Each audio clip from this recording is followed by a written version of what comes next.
చూసిన ఫలితాలు జరిగిన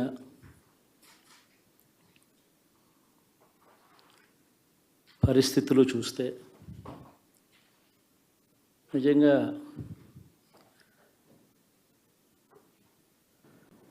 ఆశ్చర్యంగా కూడా ఉన్నాయి.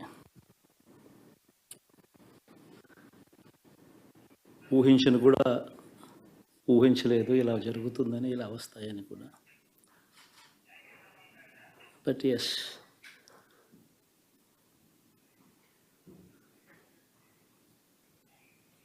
అమ్మఒడి అందుకున్న 53 లక్షల మంది తల్లులకు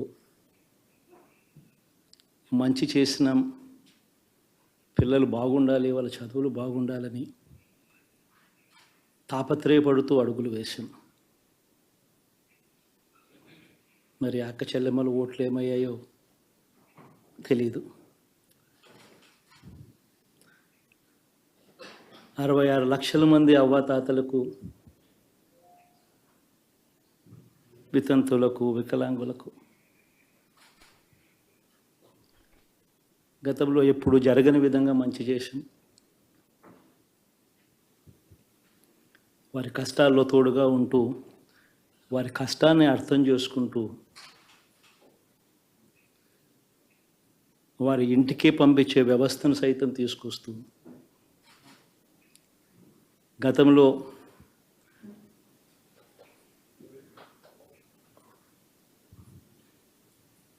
మా ప్రభుత్వం అధికారంలోకి రాకమునుపు ఇస్తూ ఉన్న చాలని పెన్షన్ నుంచి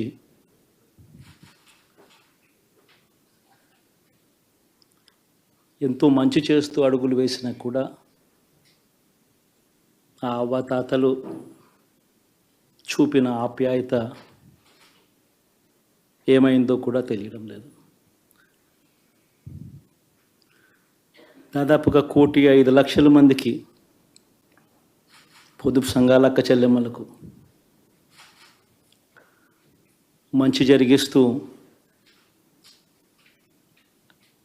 వారి కష్టాలనే మా కష్టాలుగా భావిస్తూ, ఇచ్చిన ఏ మాట తప్పకుండా అన్ని రకాలుగా వాళ్ళకు అండగా ఉంటూ, ఆసరాతో తోడుగా ఉన్నాం, సున్నా వడ్డీతో సైతం అండగా ఉన్నాం, చేయూత సైతం తోడుగా ఉంటూ నిలిచాం. మరి ఆ 1,05,00,000 మంది అక్క చెల్లెమ్మల ప్రేమాభిమానాలు ఏమయ్యాయో తెలియవు. 26 లక్షల మంది చేయూతను అందుకుంటున్న అక్క చెల్లెమ్మలు, వారి ఆప్యాయత ఏమైందో తెలీదు.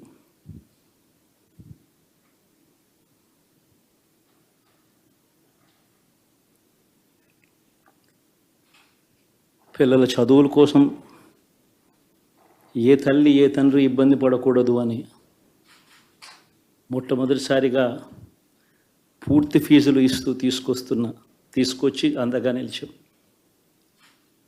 చదువుల్లో ఎప్పుడూ చూడని మార్పులు తీసుకొచ్చాం. దాదాపుగా 12 లక్షల మందికి సంవత్సరానికి మంచి జరిగిస్తూ, ఆ పిల్లలు, ఆ తల్లుల అభిమానం ఏమైందో కూడా తెలియదు.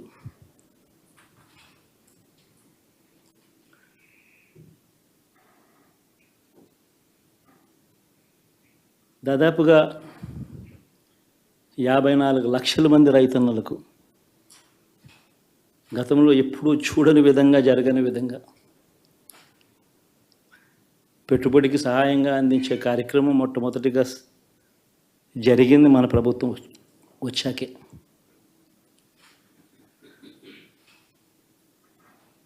మరి అంతగా రైతన్నలకు తోడుగా ఉంటూ, రైతన్నలకు రైతు భరోసా ఇవ్వడం కానీ, సమయానికే వారికి ఇన్పుట్ సబ్సిడీ ఎప్పుడు జరగని విధంగా సీజన్ ముగిసేలోగానే ఇచ్చే కార్యక్రమం కానీ, ఉచిత ఇన్సూరెన్స్ కానీ, పగటిపూట 9 గంటలు ఇచ్చే కార్యక్రమం కానీ, ఉచిత విద్యుత్ ఇచ్చే కార్యక్రమం కానీ, మరి 1,00,00,000 మంది రైతన్నల ప్రేమ ఏమైందో తెలియదు.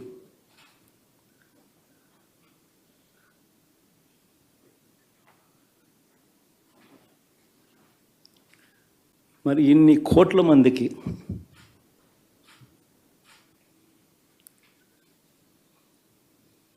పేదవాడికి తోడుగా ఉంటూ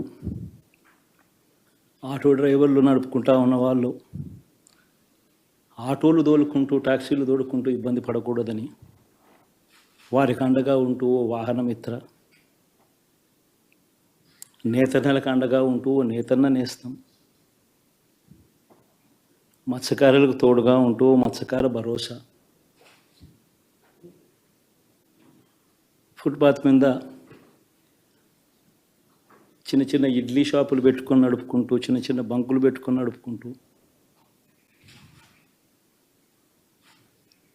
చిన్న చిన్న వ్యాపారాలు చేసుకుంటా ఉన్న వీళ్లకు, నా అక్క చెల్లెమ్మలకు, నా అన్నదమ్మలకు మంచి జరగాలని ఆరాటపడుతూ వాళ్ళకు ఒక తోడు, నా రజకులకు, నా నాయి బ్రాహ్మణులకు, నా టైలర్లకు అని అండగా ఉంటూ వారికి ఒక చేదోడు.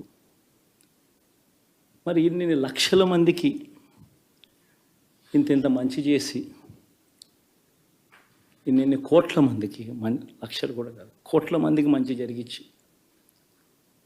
ఎప్పుడు జరగని విధంగా మేనిఫెస్టో అంటే ఒక చెత్తబుట్టలో పడేసే డాక్యుమెంట్ కాదు. ఒక మేనిఫెస్టో అంటే ఒక బైబిల్ అని, ఒక ఖురాన్ అని, ఒక భగవద్గీత అని మొట్టమొదటి రోజు నుంచి కూడా భావిస్తూ ఏకంగా 99% వాగ్దానాలు అమలు చేసి, అంతే చిత్తశుద్ధితో ఆ మేనిఫెస్టోను కూడా అక్క చెల్లెమ్మల ఇంట్లోకి తీసుకొని వెళ్ళి చూపించి మీరే టిక్కు పెట్టండి అనే నిబద్ధత గల ప్రభుత్వంగా పనిచేసాం. ఇప్పుడు జరగని విధంగా పిల్లల చదువులు, పేదరికం పోవాలి అని అంటే పిల్లల చదువులకు క్వాలిటీ ఎడ్యుకేషన్ అవసరం అని మొట్టమొదటిసారిగా ఇంగ్లీష్ మీడియంను వ్యతిరేకిస్తున్న వాళ్ళందరూ పెత్తందాలతో యుద్ధం చేసి సైతం పిల్లలకి ఇంగ్లీష్ మీడియం తీసుకొని రావడమే కాకుండా టోఫుల్, ఐబీ లాంటి కళలు కూడా కలం ఆ పేద పిల్లలకు అండగా నిలబడాలని, తోడుగా ఉండాలని, వారి చరిత్రలు మార్చాలని, ఎప్పుడు చూడని విధంగా గ్రామ స్థాయిలోనే సచివాలయ వ్యవస్థ, వాలంటీర్ల వ్యవస్థ తీసుకొచ్చి ప్రతి ఇంటికి సేవలు అందించే కార్యక్రమం చేశాం. వివక్ష లేకుండా, కరప్షన్ లేకుండా దాదాపుగా 2,70,000 కోట్ల రూపాయల పైచిలకు ఇంటి వద్దకి అందించగలిగాం.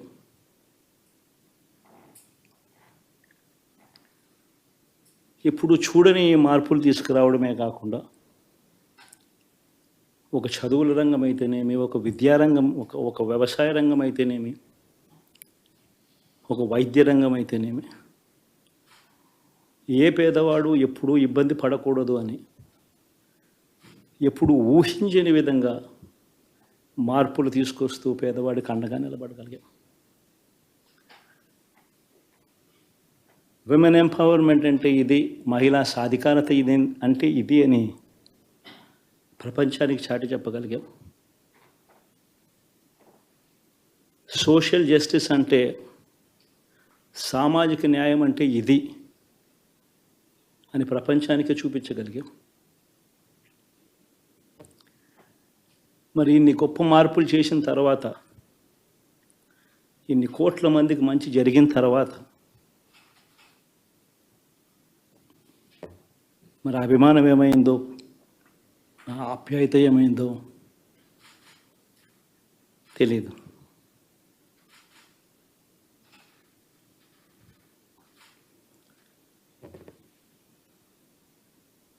ఎవరో మోసం చేశారో, ఎవరో అన్యాయం చేశారు అని చెప్పి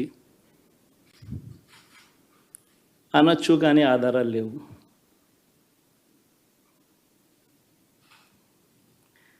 ఏం జరిగిందో దేవుడికి తెలుసు. పెద్ద నేనైతే చేయగలిగింది ఏమీ లేదు. ప్రజల తీర్పు తీసుకుంటాం. కానీ మంచి చేయడానికి మాత్రం ప్రజలకు తోడుగా ఖచ్చితంగా ఉంటాం.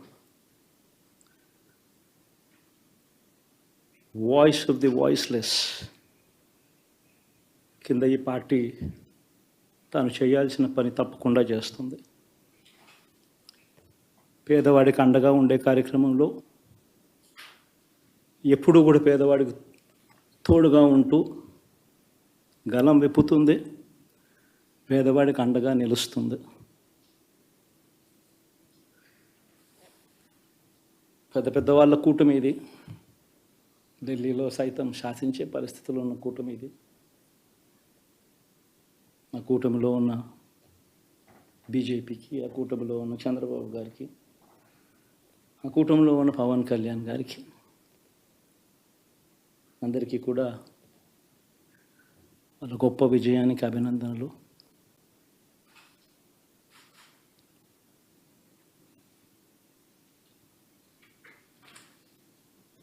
ఓడిపోయినా కూడా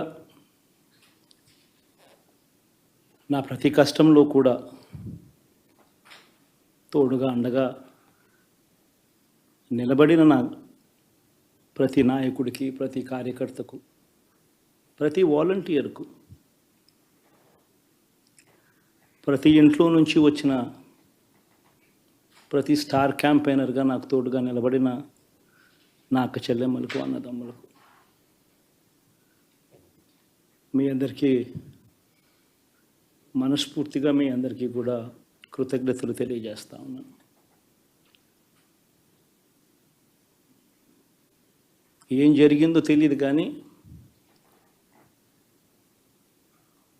ఏమి చేసినా, ఎంత చేసినా ఇంకా 40% ఓటు బ్యాంకు మాత్రం తగ్గించలేకపోయారు. ఖచ్చితంగా మళ్ళీ ఇక్కడి నుంచి లేస్తాం.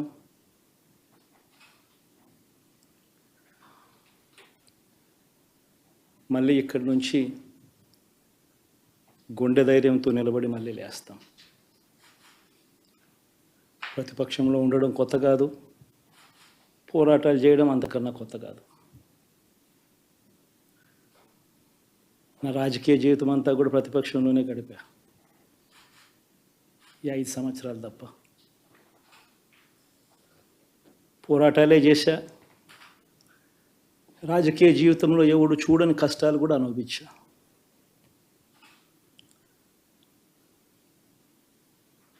ఇప్పుడు అంతకన్నా కష్టాలు ఏదైనా పెట్టినా కూడా సిద్ధంగా ఉన్నాం, సిద్ధంగా ఎదుర్కొంటాం. ఆల్ ది వెరీ బెస్ట్ గవర్నమెంట్లోకి వచ్చిన వాళ్ళకు.